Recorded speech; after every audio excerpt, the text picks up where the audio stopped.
नमस्कार मित्रों, मैं डॉक्टर संदीप भसीन मेरू मंत्र से।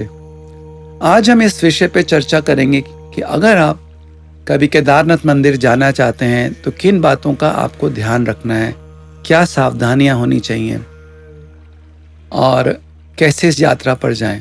तो मैं अपने विषय में कहना चाहूँगा कि जब मैं इस मंदिर केदारनाथ मंदिर जाने का अपना प्रोग्राम बना रहा था तो तरह तरह के विचार मेरे मन में थे और उनको देखते हुए मैं कुछ बातें आपसे शेयर करना चाहूँगा आपके साथ कि किन बातों का आपको ध्यान रखना है जब आप केदारनाथ जी की यात्रा पर जा रहे हैं। तो पहली बात, आपको मालूम होगा कि ये केदारनाथ मंदिर जो हैं ये 6 महीनों के लिए बंद रहते हैं और सिर्फ 6 महीने के लिए खुलते हैं।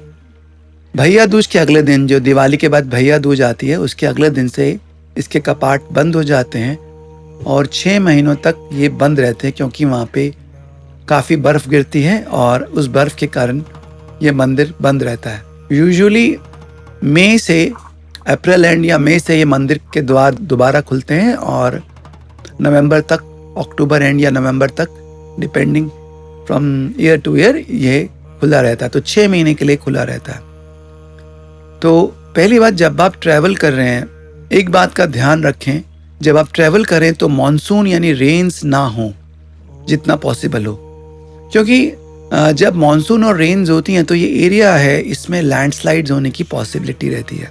तो कोशिश करें कि आप मॉनसून के पीरियड को आप अवॉइड करें। तो don't travel in this reason during monsoon. आप सबको मालूम है हिस्ट्री भी, कैसे क्या क्या आपदाएं आए हैं, जल आपदाएं आई हैं 2013 में और उससे पहले भी आती रही हैं। तो मॉनसून का सीज़न जब बारिश तेज है या बारिश का आसपास का है, जून जुलाई इवन अगस्त का, उसमें आप अपना ट्रैवल ना करें तो बेहतर होगा, क्योंकि landslides is a very big problem इस एरिया में।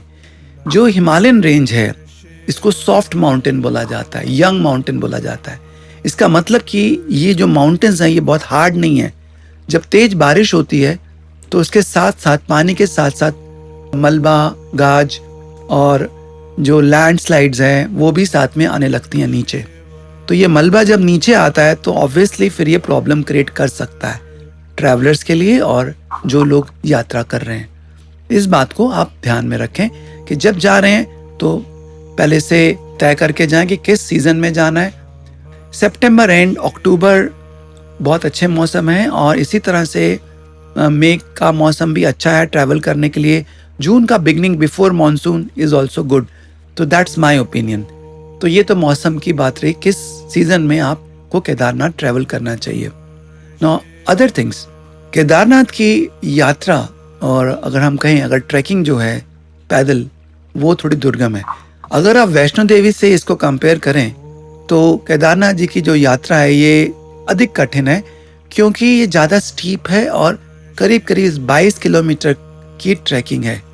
तो इतनी लंबी ट्रैकिंग के लिए आपको फिजिकली प्रिपेयर होना बहुत ज़रूरी है। नो, गाइडलाइंस ये हैं कि जो लोग 50 ईयर से 50 साल से ऊपर हैं उनको अपना पूरा मेडिकल चेकअप करना चाहिए, खास करके blood sugar, ECG, blood pressure वगैरह, ये सब चीज़ें चेक करके जाना चाहिए कि वो फिजिकली फिट हैं कि नहीं ट्रैवल करने के लिए।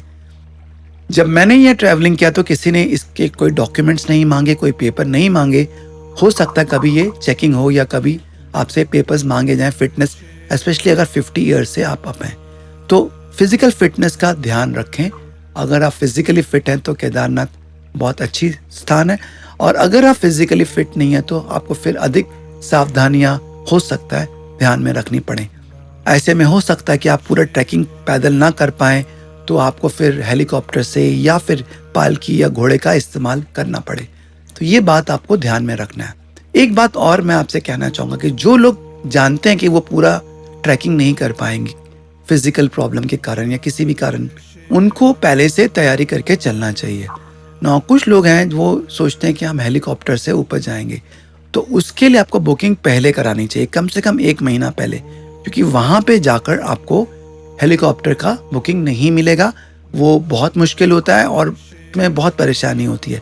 तो 1 महीना पहले आप अपना बुकिंग ज़रूर कराएं कि आप अगर हेलीकॉप्टर से ऊपर ट्रैवल करने का सोच रहे हैं।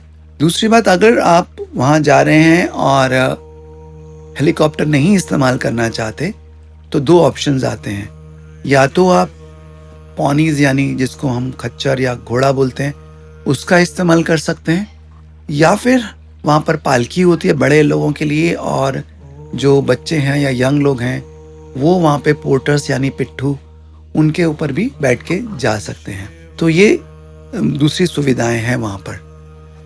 मैं एक चीज़ और आपको बताना चाहूँगा जिस बात का आप बहुत ध्यान रखें कि मैंने खुद अपने सामने देखा कि कई बार जो घोड़े हैं या खच्चर हैं जिन पे लोग ट्रैवल करते हैं वो बहुत बार स्लिप कर जाते हैं, गिरते हैं नीचे।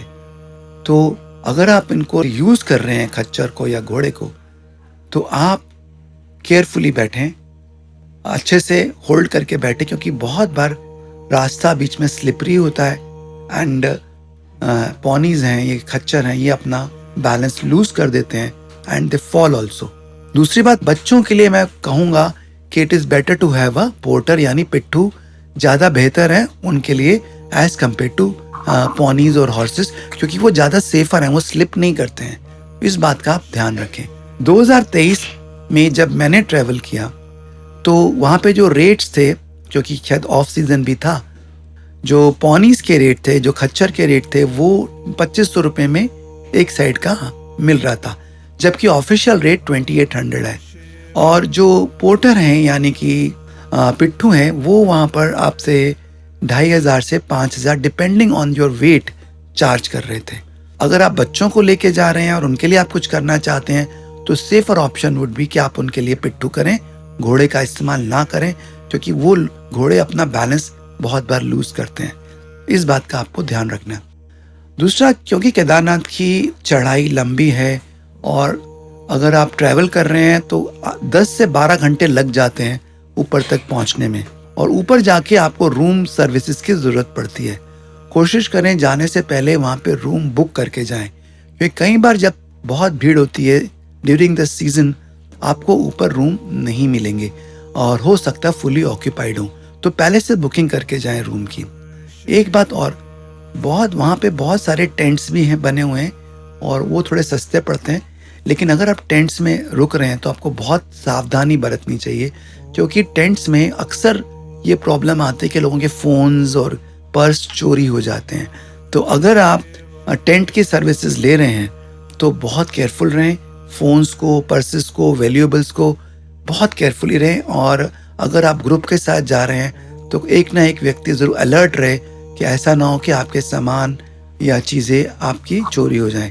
इस बात का आपने ध्यान रखना है। तो दैट इज़ अनदर थिंग जो आप बहुत केयरफुली रहें। नाउ, जब मैंने ट्रैवल किया, लकीली मेरे लिए उस टाइम ज़्यादा बारिश नहीं हुई और बहुत हल्की सी बर्फबारी यानी स्नोफॉल थी, उसको हमें कोई प्रॉब्लम नहीं आई। लेकिन हमसे पहले और बाद में अधिक लोगों का जो मानना है और जो एक्सपीरियंस है, वहाँ पर जब आप ट्रैवल करते हैं, जब आप यात्रा करते हैं तो स्नोफॉल होती है और साथ साथ कभी कभी बारिश भी होती है। तो जब ये दोनों मिल जाते हैं तो टेम्परेचर बहुत ड्रॉप कर जाता है।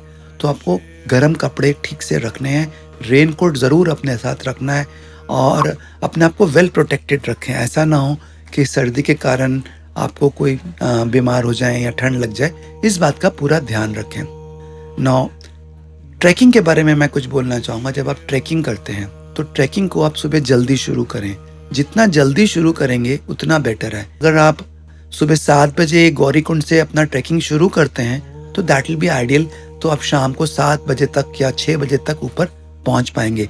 अगर आप ट्रैकिंग लेट शुरू करते हैं, दोपहर में 12-1 बजे, तो ऊपर पहुंचते पहुंचते आपको बहुत रात हो जाएगी और रास्ता बहुत ऊबड़ खाबड़ रास्ता है, क्लियर नहीं है। कहीं पे स्टोन्स हैं, कहीं पे रॉक्स हैं, जिसको हम बोलेंगे कि एक तो स्टीप भी है and it is not a very well formed path. तो इसमें अपना बैलेंस आप लूज कर सकते हैं। गड्ढे भी हैं बहुत रास्ते में, तो अंधेरे में आपको दिखता नहीं है।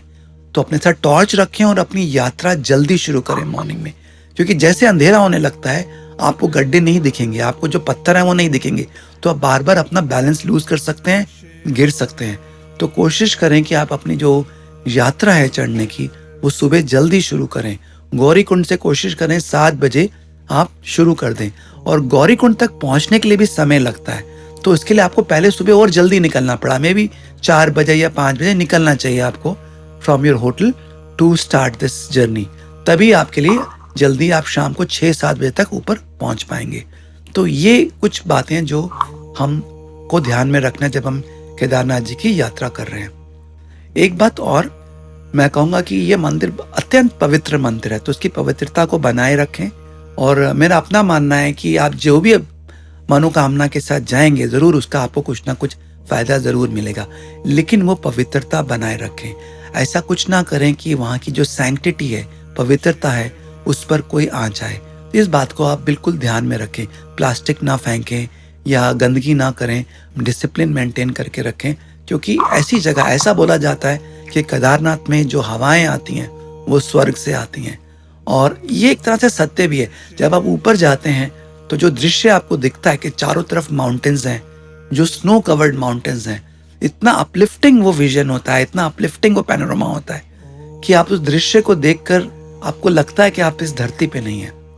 तो बहुत ही अच्छी फीलिंग आती है। ये अक्सर कई लोगों का अनुभव है। तो उस चीज का आप ध्यान रखें, उस भाव के साथ जाएं, तो आपको बहुत फायदा मिलेगा इस यात्रा का। और इन सब बातों के साथ एक चीज और है कि जब आप ऊपर ट्रैवल करने लगते हैं तो अपना रजिस्ट्रेशन पहले जरूर करा के जाएं। हमको ये चीज बताई गई थी, बट कुछ लोगों ने बोला रजिस्ट्रेशन जरूरी नहीं है, तो हमारी बस को रास्ते में रोक दिया गया। और ये नॉर्मली फ्री होता है रजिस्ट्रेशन, बट हमें फिर काफी पैसे देने पड़े इस रजिस्ट्रेशन के लिए। तो जब आप ट्रैवल कर रहे हैं तो अपना ऑनलाइन रजिस्ट्रेशन जरूर कराएं, स्पेशली अगर आप अपनी प्राइवेट बस से ट्रैवल कर रहे हैं या एक ग्रुप में ट्रैवल कर रहे हैं। अगर आप कार से ट्रैवल कर रहे हैं तो शायद जरूरी नहीं होगा registration, but according to me it's always better कि जब भी आप इस ट्रैवल पे जा रहे हैं अपना ऑनलाइन रजिस्ट्रेशन जरूर कराएं, और उस कराने के बाद ही आप निकलें तो ज्यादा बेटर रहेगा।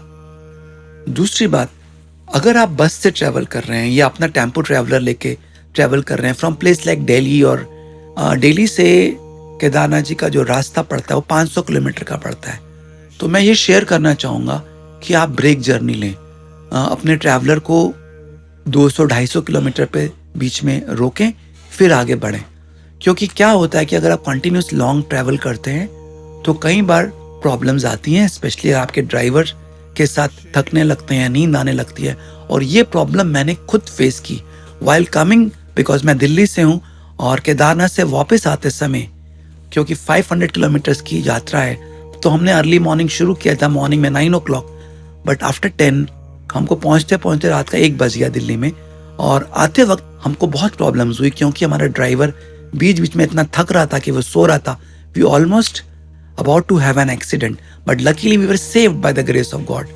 तो हम ये बोलेंगे अगर आप जर्नी कर रहे हैं, लॉन्ग जर्नी कर रहे हैं, तो उसको ब्रेक जर्नी में करें। This is my personal advice out of my experience. और अगर आपने टेम्पो ट्रैवल लिया है तो कोशिश करें लॉन्ग जर्नी में ड्राइवर के साथ हेल्पर जरूर हो। और अक्सर जो ट्रैवलर्स हैं तो आपको वो हेल्पर नहीं देते हैं, तो वो कंफर्म करें कि हेल्पर आपको साथ में मिल रहा है या नहीं मिल रहा है for the long journeys. These are the precautions जिनको आप ध्यान में रखें। एंड मैं चाहता हूं आप सबकी यात्रा शुभ हो, सफल हो और मंगलमय हो। धन्यवाद।